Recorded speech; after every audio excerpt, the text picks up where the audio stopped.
this is the logistics. Is Hannah with us? I'm not sure. I think you already.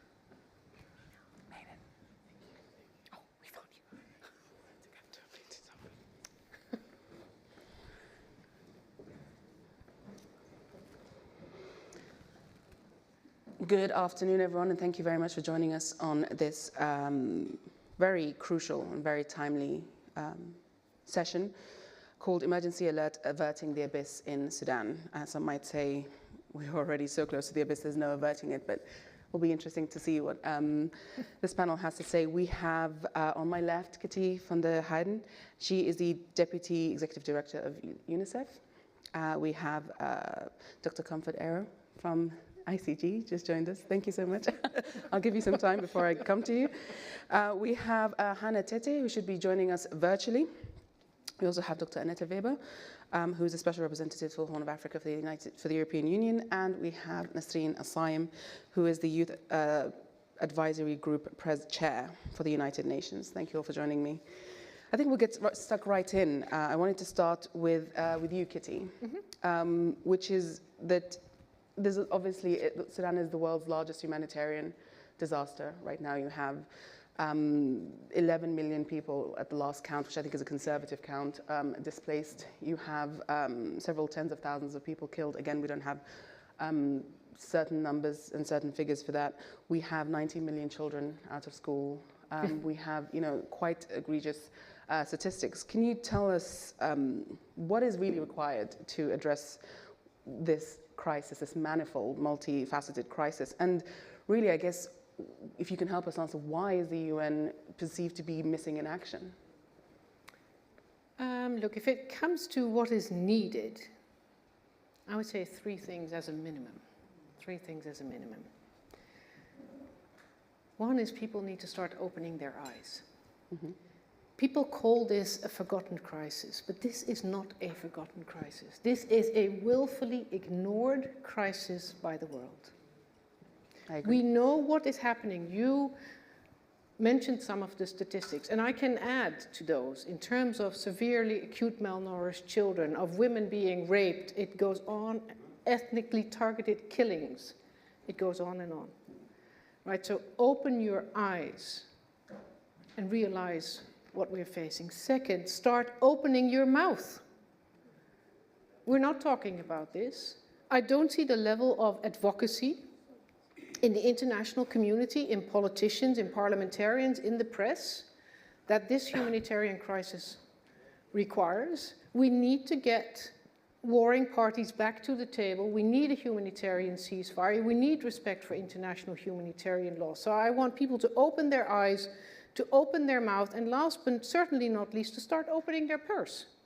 Because this is one of the largest humanitarian crises that we have. As you say, the largest displacement crisis for children.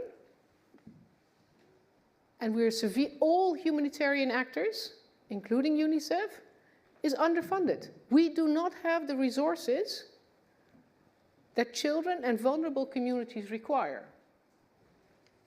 And this is something that we can change. So attention, advocacy, and money commensurate with the catastrophe that the people of Sudan, and particularly children of Sudan, are facing right now. That is what is needed.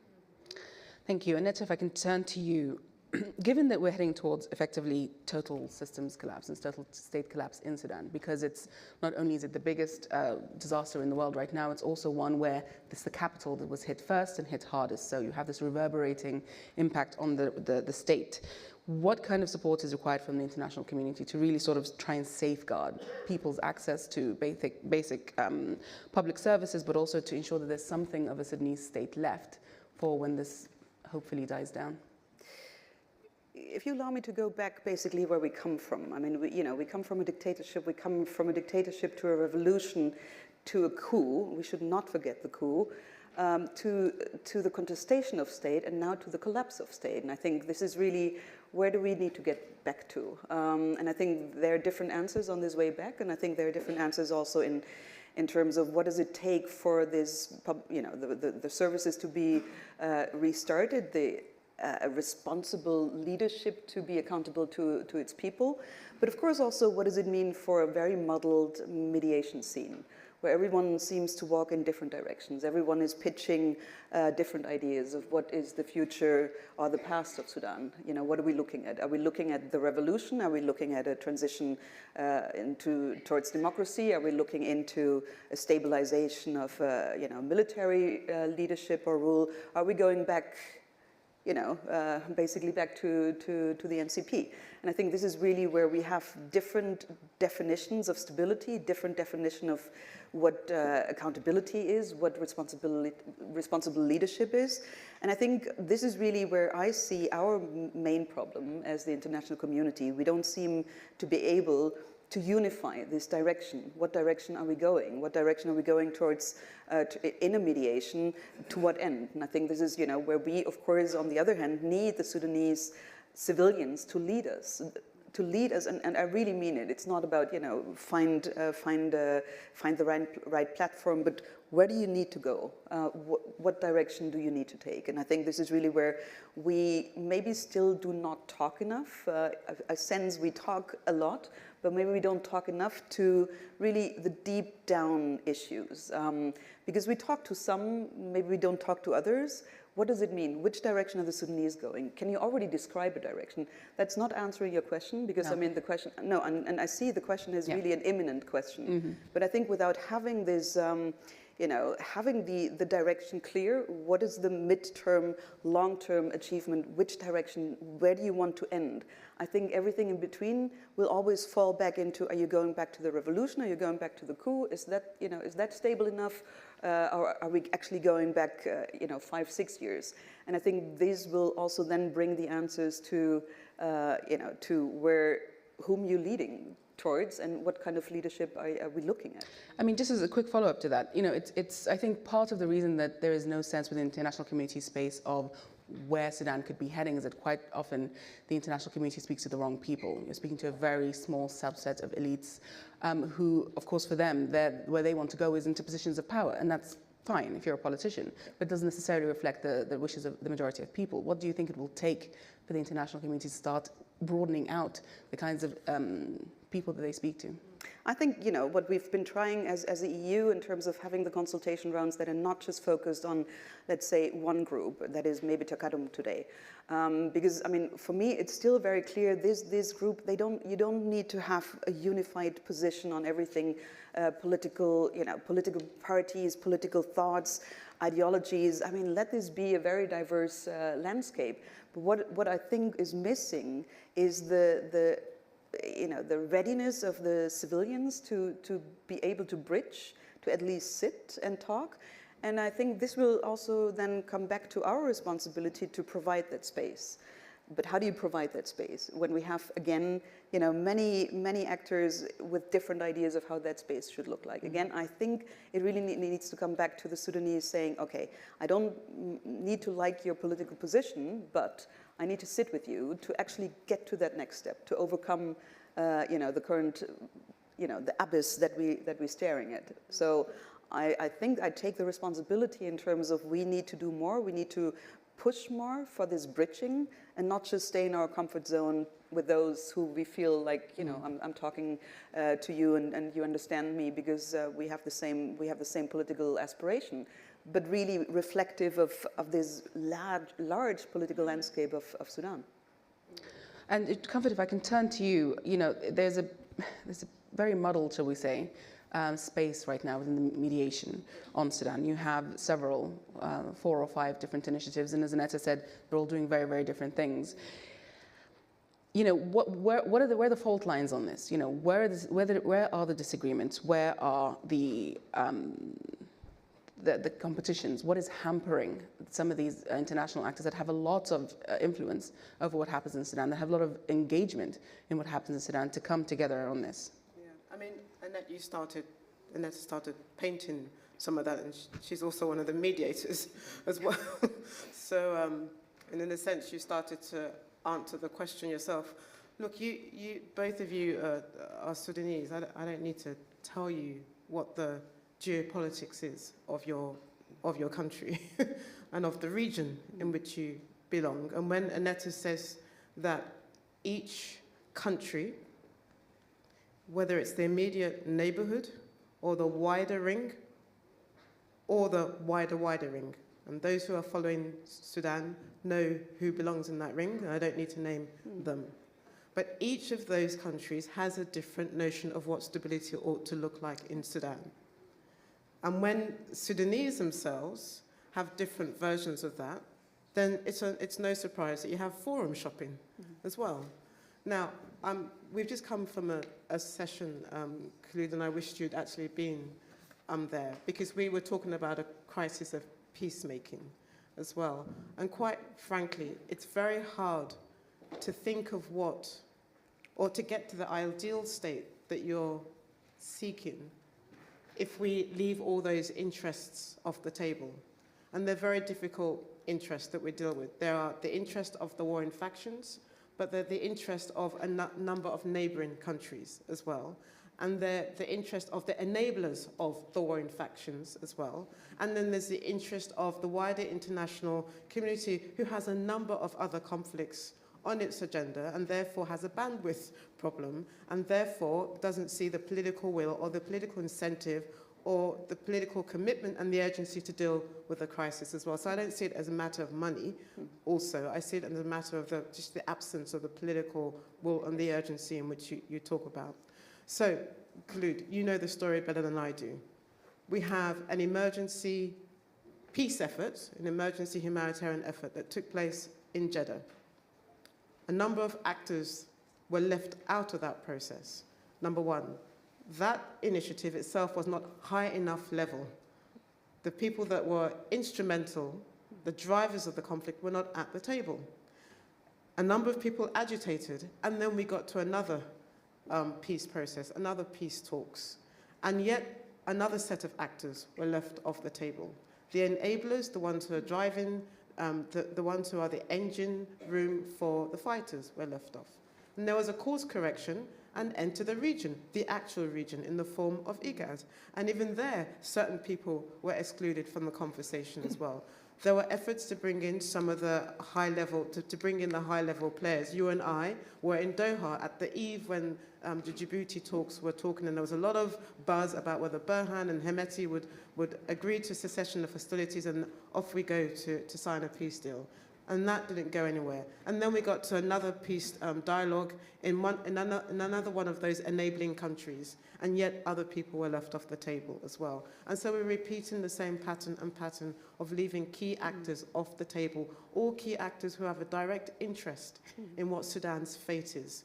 You have to bring all of those actors onto the table who have interest in the country. Because quite frankly, and I hear you, and I'm not being disrespectful to Sudan, at one point we will turn to what civilians want and what civil society wants. But there's one fact that you can't take off the table. There is no, and as you were talking, I was trying to do the maths. I haven't come across a peace deal that hasn't resulted in some kind of elite pacting. And if you don't deal with the elites first, it becomes very difficult to deal with the rest of the social fabric as you define it. I was thinking of Sierra Leone, Liberia, Somalia. All those peace, you had to have the elephants at the table. But if I can just push on this, Comfort, because, you know, as Aneta reminded us, this war isn't coming out of just your basic sort of competition or sort of trying to capture the state. It is coming in response also to a revolution and a coup. Yeah. And so curtailing the civic space is absolutely a part of this. Curtailing the potential for revolutionary, if you will, changes is part of the peace. And so to me, to my mind, it's not that I'm saying that Sudan is particularly exceptional, but you can't, I think, have a formula that works unless you bring So that I'm not subset. suggesting that you ignore that. And I think we've all been champions of that revolution, and I was very interested in Annette's own analysis of what is the starting point. Is it the coup or is it revolution? The warring factions today will tell you that they are the ones who enabled that revolution. Exactly. That they feel entitled to have a view, therefore, of what the social fabric should, or the political order should look like. The reasons why we had a coup was because they were nervous about what that transitional process was going to look like. And the reasons why we're going to not get them back to the table is because the fundamentals in which they went for the coup hasn't changed. You can't bypass them. We're not asking you to bypass the revolution and the aspirations that led to the revolutions, but there are certain facts that we can't take off the table. And Burhan and Hemeti, both of them have to be at the table. Both of them, we have to negotiate with both of them. I don't see any way out of this, and we have discussed this endlessly. Unless there's an alternative formula, I don't see how you bypass those facts. That is not an endorsement of them. I think just to talk about the facts. I think it depends on the conditions around that. Yeah, I don't think many people would disagree that, for example, Burhan Hemeti should be left out altogether. That doesn't make sense. They are the main belligerents. But what are the conditions? What are the guardrails that enable others to then be engaged in that conversation? Please, briefly. And that's a really important lesson, because what was said in Liberia, for example, the negotiators of the Comprehensive Peace Accord in Liberia, for example, they said, under no certain terms or conditions will those of you who are at the helm of the transition, under no circumstances will you take part in the next stage of the conditions. Now, we can talk at length as how we got there, but that was so vital. And there were all sorts of incentives, enforcement, sanctions, whatever, that was put on the table. But those principles were clear, and those principles were defined by the region, they were defined by other interested parties. But we got there eventually, after how many losses, how many deaths, how many civil wars, because there wasn't just one civil war, there were several civil wars. So you're right about the conditions. And the question is whether the various mediators that you're talking about are able themselves to agree on what the conditions would be for us to even get there. Yeah, so it's a sequencing issue amongst other things as well.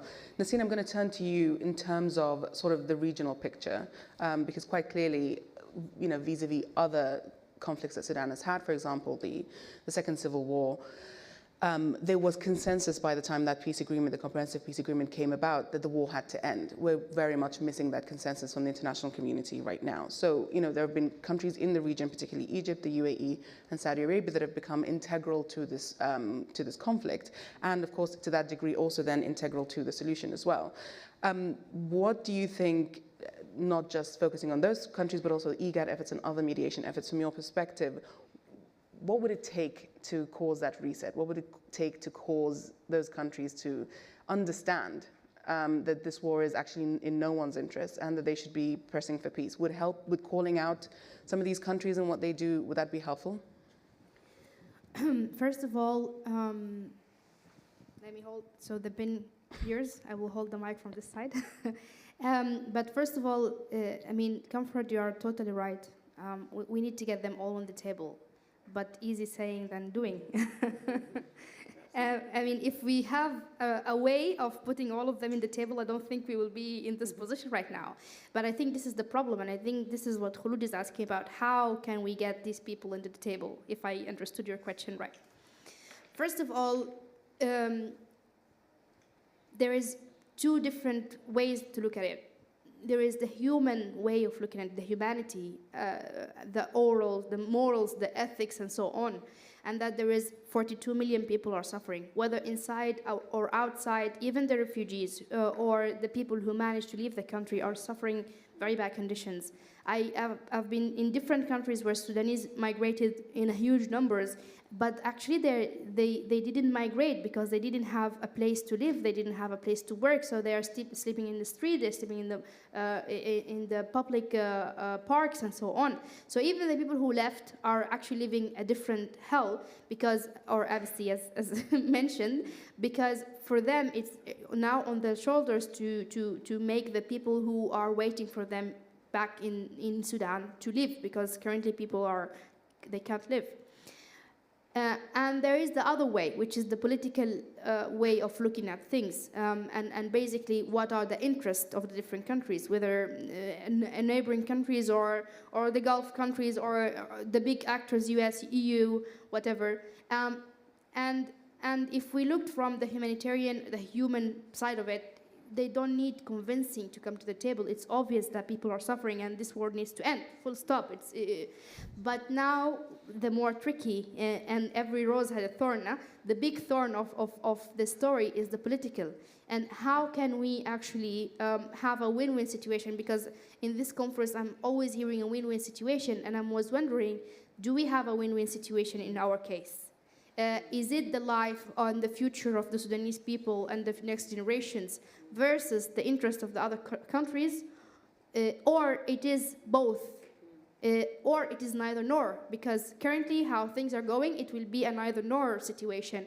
There will not be a country, and so there will not be an interest. If it's a food security interest, if it's a water, fresh water interest, if it's a gold or minerals interest, if there is no country, nothing will be in place. And very soon everyone will lose their interest. So I think this is the factor that we need to rely on, that it's not an either nor, maybe not a very obvious win-win situation, but it has to be a situation where the interest of these countries in general being managed in a more civilian way, in a more democratic and a more development way, in a sort of a partnership, and instead of being countries living on the separation and the desperation and the collapse of other countries. And just if I can follow up with that, part of the reason I think that a lot of, let's say, not so favorable actions have taken place by regional actors is that Sudan is very much in the shadows. And so there is this sort of impunity, if you will, related to some of the actions, such as, for example, funding some of the belligerents, giving them weapons, etc. Why do you think, this is a major international security conference, and I think you and I are the only Sudanese people at a time when Sudan is facing such, sort of a disastrous war. Why do you think there is such little attention to what's going on in Sudan, and not just in the media space, but also in the political decision-making space? In the media, I think the main reason where there's no interest in Sudan is because it's not, and allow me to use this word, it's not sexy enough to the media. Sudan is a country that's suffering from a lot of different problems in whole of history. So what's new? What's new about it? Also, we are not the biggest exporter for cereals. Also, we are not neighboring Europe. Also, we are not neighboring Israel. Also, we don't have big supporters in our back in terms of political, but also financial. There is no huge investment to that the private sector thinks and feel that they are insecure.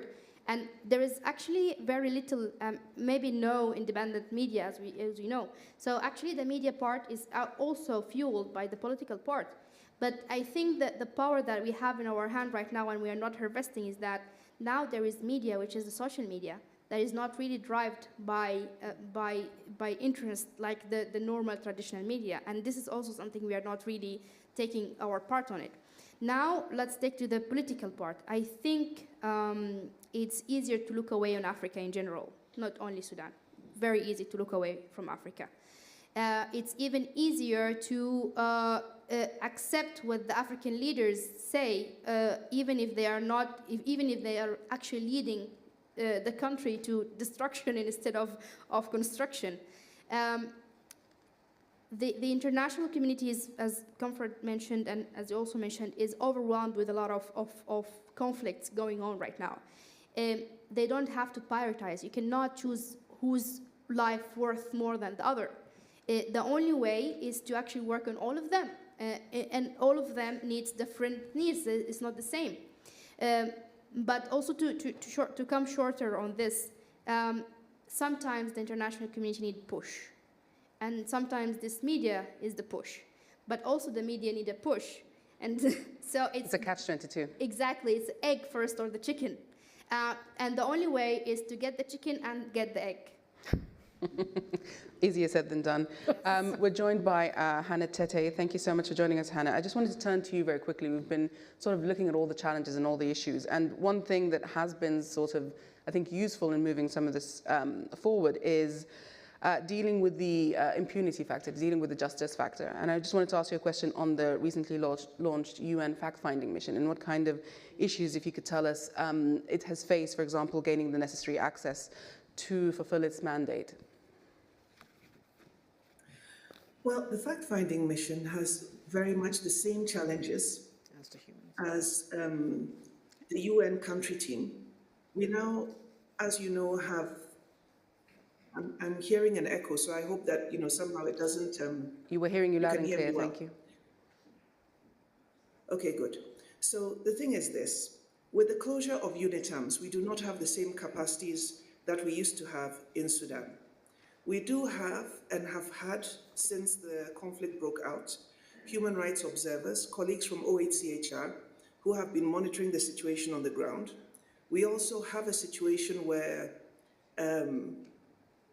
part of the way in which these investigations are done is that they also solicit information from people who are affected in country and who can send that information electronically.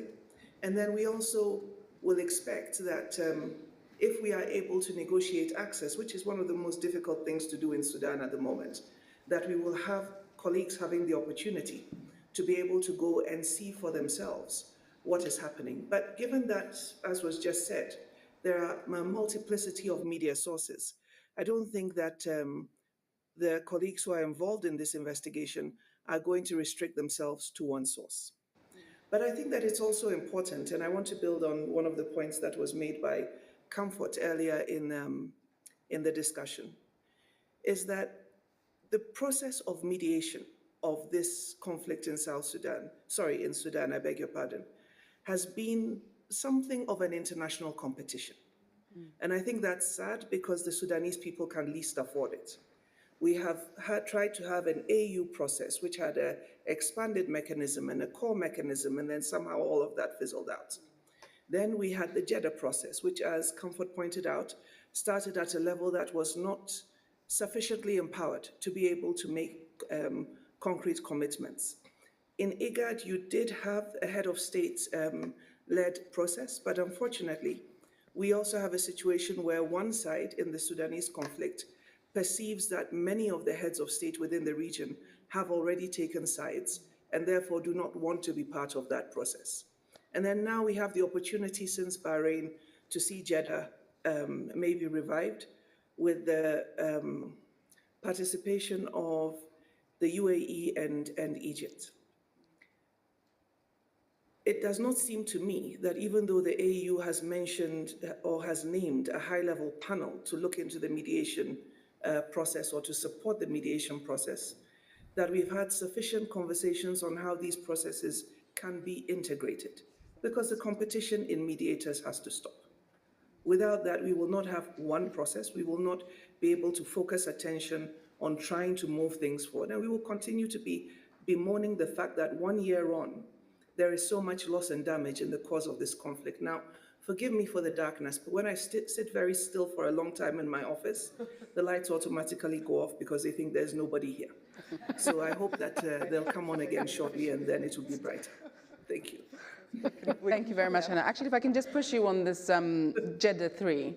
I mean, as you've outlined and as Comfort has said as well, Jeddah 1 and 2 were not only unsuccessful, but I would actually argue they did more harm than good.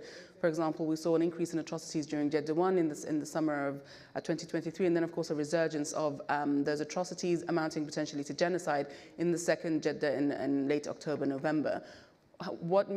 What leads you to believe that potentially Jeddah 3 could be useful rather than harmful? Well, it's not a question of what leads me to believe. I think it's more a question of what needs to be done. We have had this conflict going on for 1 year, and neither of the two sides, even though RSF may be in a stronger military position, has been able to end the conflict. And it does not look to me that there's a victor in sight. And so those who are the supporters of the actors should recognize that this will not be ended on the battlefield. As a matter of fact, there will only be more damage, more destruction, and as was pointed out in the earlier conversation, there's just too much damage being done to Sudan as a whole. And so this is where I think it's important to use advocacy to get the international community, as vague as a concept as that sounds, to focus pressure on the actors and their supporters to come to a cessation of hostilities. Now, that's not to say that's the end of the matter, because indeed the transition should not be a process, or this negotiation should not be a process that rewards the belligerents for the damage that they have, the harm and the damage that they have inflicted on the Sudanese people. It still has to be a civilian-led process to try to achieve the objectives of the revolution. But that process and that conversation that is ongoing will not be able to be, as it were, will not achieve its intended objective if we do not have the cessation of hostilities process and we are not able to get to a ceasefire sooner rather than later. So yes, it is underfunded in terms of the humanitarian response. Yes, the atrocities are huge and it's horrible. But without all of the actors who are fueling this conflict, understanding that there is no immediate end in sight, and therefore the cessation of hostilities discussion should be serious, should be focused, and try to achieve its objectives. I hate to say it, but we'll be dealing with this a little longer. And my colleague, Ramtan Lamamra, who has been appointed as the personal envoy of the Secretary General, I asked him if he wanted to join me for this discussion because he's in Addis at the moment, but he said he would leave me to it. He has been trying to engage the parties and also engage all the other actors to focus on that conversation as a matter of urgency now, so that we can hopefully be a little bit more optimistic in a couple of months that we can focus on a transition process and not just be talking about ending the conflict. Thank you so much, Hannah. Kitty, of course. Yeah, I wanted to jump a little bit because this reminds me of two stories. Number one, what the damage that the Jeddah negotiations is doing. I remember when I was in Khartoum still, and we were in Khartoum too, which is one of the hottest area because the airport is a walking distance, and the general command of the army is also walking distance, and it was horrible. And then our plan to move out after 3 weeks of getting stuck in our house was to watch when they say there is ceasefire. Yes, I forgot. Sorry, a ceasefire announced by the Jeddah. Because normally when there is a ceasefire, then the fighting actually increases. So when they announce a ceasefire, then we are under the beds for how many hours until the ceasefire ends. They announce that the duration is 1 week, for example. So this full week we plan to stay under the beds until the ceasefire duration ends, and so on. So I think after the second ceasefire, I told my husband, I think this is the right time. We should move before they announce another ceasefire, because we cannot really stay alive for another week with the shortage of everything. And it was not me, but even the social media, the joke, and Sudanese people are so funny because they find jokes everywhere. The joke was, today the ceasefire is stronger than yesterday. So this is the general atmosphere there, that ceasefire mean more fighting, not actually mean actual ceasefire. That's the first story. The second story, as Sudanese, we are recognized as an Arabic speaker country. We speak Arabic, so English and French are not our mother tongue. I mean, even Arabic, but anyway. And I discovered that I had to learn new vocabularies, which is the war vocabulary that I've never thought that I will need to learn. I was in Sudan actually 4 weeks ago, like a month ago, and I did visit some areas, and I was planning to even go further to Khartoum. But then people warned me that there is a landmine in the way between Shendi and Khartoum, and so it's really dangerous to cross back to Khartoum. And I was talking to some of our colleagues and friends from different countries around the world, and I couldn't find how I can say landmines.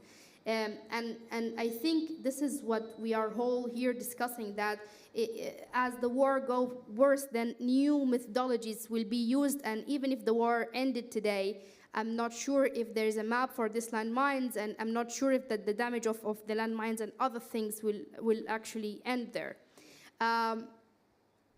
Last part before I give you back the floor, Khulud, sorry for jumping. Okay. In one of the trainings I got as part of the transnational governance school in the European University Institute in Florence is we needed to simulate conflict. And for my bad luck, I picked the paper and I was Joseph Kony. So the LRA leader, and this experience actually put me in the shoes of one of the fighting troops, because I'm not currently one of the fighting troops.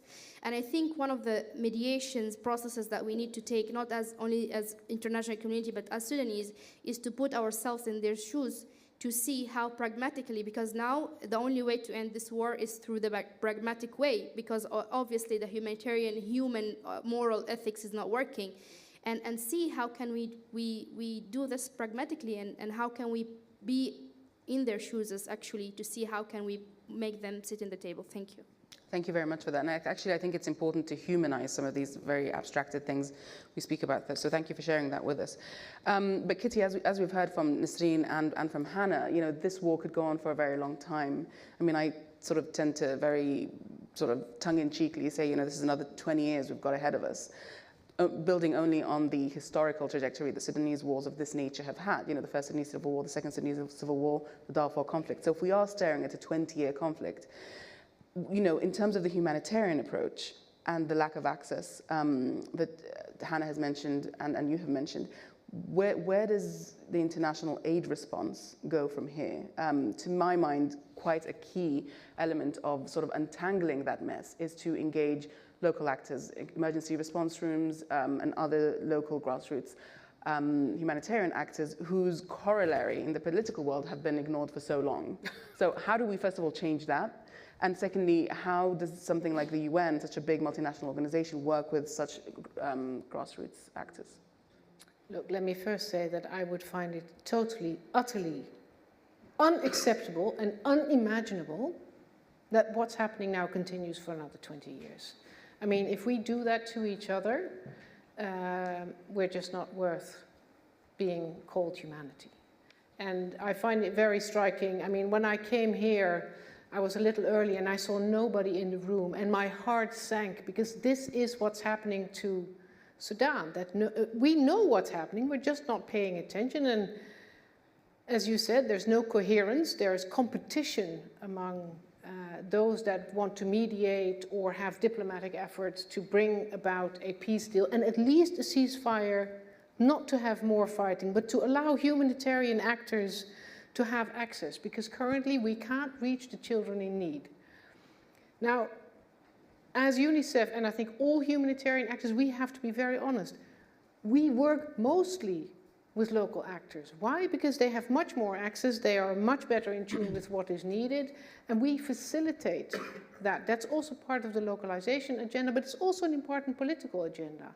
And I think it was you, Comfort, who mentioned, you cannot make a deal, whether it's a peace deal or a ceasefire deal, if you do not engage young people, if you just talk to warring parties and politicians and not the people, peace will not emerge. You may stop. It's unacceptable. And we've been calling, of course, we are a humanitarian agency. We have here people that work on the diplomatic process and trying to bring the neighboring countries, but also countries quite further away from the neighboring countries, to see that it is in the strategic interest of everybody, not just the people of Sudan, not just the neighboring countries, but Europe and beyond, that this conflict stops, that we raise our voice, that we up our game and make sure that peace will emerge. And currently that's just not happening. And I think my big frustration and our question to all of us would be, what will it take for the international community to see this not as a crisis where people are dying, which is happening, but as a crisis that we need to invest in to solve? And that is not the energy that I see. Okay, but just briefly, what will it take to change sort of funding mechanisms and the way that funding can be earmarked towards For example, dealing with, when I say local actors, I don't mean local NGOs who are sometimes partisan. I mean local actors that are voluntary mutual aid groups, such as the emergency response rooms, who are often unregistered, who are often working potentially in ways that are not what we are familiar with within the aid industry. What's it going to take for the UN to recognize them a lot more than it has right now, and to earmark funding specifically for that, and to remove the budgetary impediments to make sure that they are funded? I think that would be a conversation with the UN, but also the UN and its funders. I think what you see in all the funding dialogues is that it's increasingly difficult to get funding for a particular crisis, because a lot is earmarked either for Gaza or for Ukraine. It's not happening for Sudan, that's one. Second, to understand when you operate in these circumstances and you want to work with civil society groups, that you are taking risks. We're fine with that. You have to take risks if you want to deliver life-saving supplies and aid where it's needed most. We have many conditionalities put to us by the international donor community that want to trace basically every dollar down to the last cent, and verified and audited in the way that Western communities work. Well, that ain't working in Sudan or in Darfur particularly, to name it. So we need a risk-taking appetite by funders and by implementers, and that is currently lacking, unfortunately. We just have a very little time for Q&A. If anyone has any brief questions. Of course. I don't think we should lose sight of the week in which we're talking.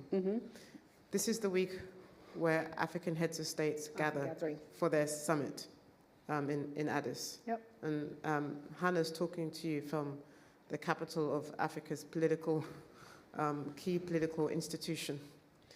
Now, you mentioned the lack of advocacy. I agree with you. You mentioned the fact that Sudan is not at the top of the media. I agree with you. I mean, one of the things that we've been trying to do is to put Sudan on the agenda, but it's one organization. There are others who are doing it, but you need a multitude of organizations. But there were two significant things that happened this week, and they haven't stirred the consciousness of people, quite frankly. Whether you agree or not with the resolution that was put down by Senator Risch in the United States, calling what was happening in the genocide, the fact is it hasn't gathered the international attention. Accompanying that was a very compelling piece of documentary by Sky News that really went into the heart of the matter. Both of these things were deliberately designed to come at this week. Conclude, Sudan is not on the debating table of the African Union. What are we talking about? That doesn't surprise me in the least. No, but what are we talking about then? That's the big question, right? Yeah. This is the key issue, That's and we the have question. to ask that question. Right. Number one. Number two, warring factions don't survive without having a fuel or some kind of engine. Funding. So if you don't cut off the money, also, the enablers of that lifeline, what are you talking about? And number three, the reason why we were able to secure certain processes, and Hannah knows this story better than I, if you don't have the key leading actors that can cajole, encourage, that are enabling, that have key interest in the conflict, it goes back to the mediation, then these are three important weak links. Now, the existential crisis for Bahan and Hemeti are still very much alive. Those two do not see any reason at this moment to come to the table. Fact number four, that fact hasn't changed at all. And there's no sign at all why those facts will change. And that is the other conundrum that we have. And I just want to put that in terms of this is the reality that we have to deal with. And I don't think we can skirt around those realities. Burhan, as you've acknowledged several times, probably knows that he can't win this. Hemeti thinks he can win it, but will not win the peace because he will not be able to carry the rest of the country. Now, who is able to sit in front of those two to outline those calculations and to develop what kind of incentive structure that will enable them to see that reality for themselves and get to the table? This is the issue I think we have to find a way in which to address as well. Okay, before we head to questions, Annette, you had a two-finger interjection? Yes, actually, on this. And this is really not my normal role, because my normal role is really to connect and to get towards solutions, but I would like to question a couple of our assumptions. Do they really want to stop, and why? And I don't think it's just a question of enablers from outside. I think they can run a very long conflict without anyone fueling that conflict, because there is enough in the country and there is enough mobilization of individuals. So, and I think that is one thing. And, you know, I mean, the US, the UK, we have sanctions. We had the first batch of sanctions. Is that really cutting? But did you go to all the people who are enabling that? No, but is that the block everything? No, but I think this is the question. What does it mean blocking everything? And you know, that would mean the whole region. I mean, you look at this region, the illicit you know, economies connecting in the region. It's not done with, even if you do basically all the entities and individuals, it will not cut. We need this political willingness, and I think the assumptions we have is basically a stable country would be in the interest of the belligerents for their own political future, and potentially also for the enablers. Maybe that's not the case. Maybe something in between, a hybrid stability, is good enough. And I think that is something very, very difficult to deal with in trying to get incentive mechanisms to get the two to the table, because this doesn't work on, you know, sticks and carrots. Because if that's good enough, and we cut out the survival of the people and the stability of the country and the survival of the country, if that's really not their first interest, I think this is really something we also need to look into. Yeah. I think what we try, of course, maybe I just can conclude on this, what we try is getting at least a momentum where they have no, you know, there is no forum shopping possible, but the formats can align. And we're not opening more tracks. And as EU, we have a lot of discussions, you know, should we become more active? Should we do, you know, our own initiative? And my position has been very clear on this. We should not, and it cannot be outside the Sudanese and the region that is driving this. But how do we wake up? And you made that point on the AU summit. How do we wake up, and how do we enable also the region, IGAD and others, to be able to drive this and to lead on this? And I think these are not excuses for the complications, but really it's what we're facing right now. Yeah, and I think your question of whether stability is actually something that the region wants is very telling. I mean, we only have to look at Yemen and Libya to know that stability is not exactly what the region wants. We don't really have much time, but I just do want to take your question. I just wanted to sorry, my name is Basel in Sudan Governance, and I was in Khartoum a year ago when we were going through these negotiations, and I was brought in. I'm not a Sudan specialist, but brought in to negotiate the transition on asset recovery. And I observed all the other negotiations, and they were going relatively well. You know, how to reform the judiciary, how to reform X, Y, Z. In the room on asset recovery, at some point, I started literally fearing for my life. The level of aggression, physical violence starting to break out in negotiations was so telling about what, in my view, ultimately this is primarily about, is as long as this conflict prevails, it is very beneficial for all the parties because they profit financially enormously. Conflict leads to gains for those people who have those particularistic interests. And in the whole negotiation I saw last year, this just wasn't properly recognized. Nobody really wanted to talk about ultimately all the reforms we looked at. They were going to fail because it would mean they didn't have access to the stolen resources that could otherwise have happened. As long as we don't recognize that and integrate that in negotiations, in my view, I mean, I'd be very curious to hear your views on this, but my takeaway was like, as you start touching the money, if you don't recognize that this is the primary hurdle, we will not find peace because nobody cares about the people who died. They do not care about stability and the good outcomes for the people. I'm sorry, it's just my personal takeaway, but it was shocking to see how evident it was. Yeah, no, thank you for that. I think it's very useful to remember what the stakes are for the ruling, for the different belligerents here. I'm afraid we've run out of time, but thank you very much for attending, and if you please help me in thanking our panel as well, and thank you, Hannah, as well, remotely.